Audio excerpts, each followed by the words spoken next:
भक्तों, आइए जानते हैं देवउठनी एकादशी व्रत कथा। एक समय की बात है, एक वैभवशाली राज्य में बहुत ही न्यायप्रिय और धर्मनिष्ठ राजा राज करते थे। उस राज्य में पूरी प्रजा अपने राजा से बहुत खुश थी और राज्य के लिए बनाए गए नियमों का पालन करती थी, क्योंकि राजा बहुत धार्मिक थे और भगवान विष्णु के परम भक्त भी थे। इसलिए वहाँ का एक विशेष नियम यह था कि पूरे वर्ष में आने वाली हर एकादशी के दिन उस राज्य का हर व्यक्ति व्रत का पालन करता है और इस दिन अन्न तथा किसी भी तरह के तामसिक भोजन का सेवन वहाँ वर्जित था। भगवान विष्णु राजा की पूजा और अनुष्ठानों से बहुत ही प्रसन्न थे। फिर भी उन्होंने एक बार राजा की परीक्षा लेने का मन बनाया। एक दिन राजा अपने रथ में बैठकर नगर भ्रमण के लिए निकले। तब उन्हें रास्ते में सड़क के किनारे एक बहुत ही सुंदर स्त्री बैठी दिखाई दी। वह स्त्री और नहीं बल्कि भगवान विष्णु थे, जो राजा की परीक्षा लेने के लिए वहां स्त्री रूप में बैठे थे। राजा ने अपने रथ को रुकवाया और उस स्त्री के पास गए। इतनी सुंदर स्त्री को देखकर राजा उस पर मोहित हो गए और उनसे अपने महल में एक रानी के रूप में चलने का निवेदन किया। स्त्री ने कहा कि मैं आपके साथ महल में आपकी रानी बनकर चलने के लिए तैयार हूँ, लेकिन आपको मेरी हर बात का पालन करना होगा, साथ ही मेरे द्वारा बनाए गए भोजन का सेवन करना होगा।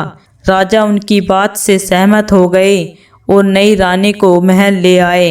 अगले दिन देवउठनी एकादशी की तिथि थी। समस्त प्रजा के साथ राजा ने भी इस विशेष दिन पर व्रत किया था। वही नई रानी के रूप में भगवान विष्णु ने राजा के लिए भोजन में मांसाहार पकाया और मध्याह्न समय में उनसे भोजन करने का आग्रह करने लगी।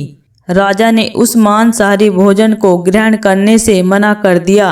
यह सुनकर रानी को बहुत क्रोध आया और क्रोध में उन्होंने राजा से कहा कि आपने मुझे वचन दिया था कि आप मेरी हर बात का पालन करेंगे।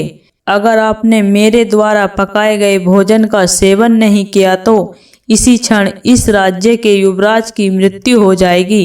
यह सुनकर राजा बहुत दुविधा में पड़ गए और अपनी बड़ी रानी के पास जाकर उन्हें सारी बात सुनाई। बड़ी रानी ने राजा से कहा कि राजन, आप अपने धर्म का पालन करें। एक पुत्र के जाने पर दूसरा पुत्र आ सकता है, लेकिन धर्म एक बार जाने के बाद दोबारा मनुष्य के पास लौटकर नहीं आता। रानी और राजा आपस में बात ही कर रहे थे कि तभी वहां युवराज आ गए। उन्होंने अपने माता पिता की बात सुन ली। युवराज ने अपने पिता से कहा कि पिताजी, मैं प्राण त्यागने के लिए तैयार हूँ, आप कृपया अपना धर्म न छोड़ें। इतना सुनकर राजा और रानी दोनों ही भावुक हो गए।